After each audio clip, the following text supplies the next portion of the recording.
আসসালামু আলাইকুম বন্ধুরা, কেমন আছেন সবাই? আশা করছি ভালো আছেন। তো বন্ধুরা, আজকে আমরা আপনাদের সামনে উপস্থিত হয়েছি নতুন একটা ভিডিও নিয়ে।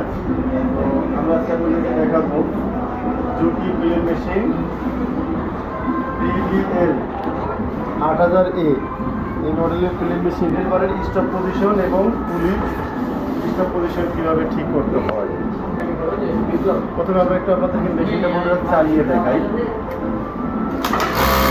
দেখেন বন্ধুরা, আমার মেশিনটা চালানোর আমি যখন স্টপ করলাম, আমার নিডেল বার পজিশন উপরে থাকার কথা, কিন্তু আছে নিচে, এবং আমার পুলির মার্ক তার সঠিক পজিশনে নাই। আমার পুলির পজিশনটা হওয়া উচিত ছিল এরকম, কিন্তু সেটা হচ্ছে না। তো আজকে আমরা আপনাদেরকে প্রোগ্রামের মাধ্যমে এই জিনিসটা ঠিক করে দেখাবো। তো আমরা প্রথমে মেশিন সুইচটা অফ করে নিলাম।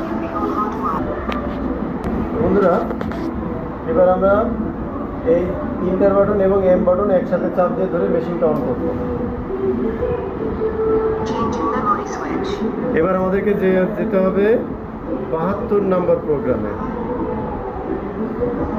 72 নাম্বার প্রোগ্রামে এখানে যাই থাকুক না কেন, আমরা এই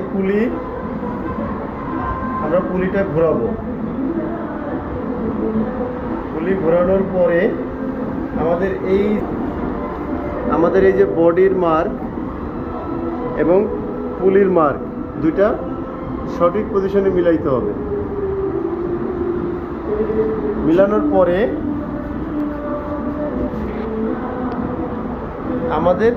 এবার আমরা একবার ইন্টার বাটন সেভ করে দিলাম।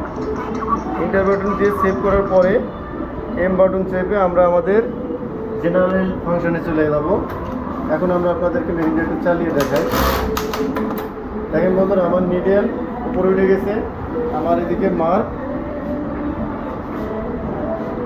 আমার পুলির মার্ক এবং বডি মার্ক একসাথে মিলে গেছে। তো বন্ধুরা, এই ছিল আমাদের আজকের ভিডিও। কেমন লাগলো কমেন্টস করে জানাবেন। এই বলে আমাদের আজকের ভিডিও এখানে শেষ করছি।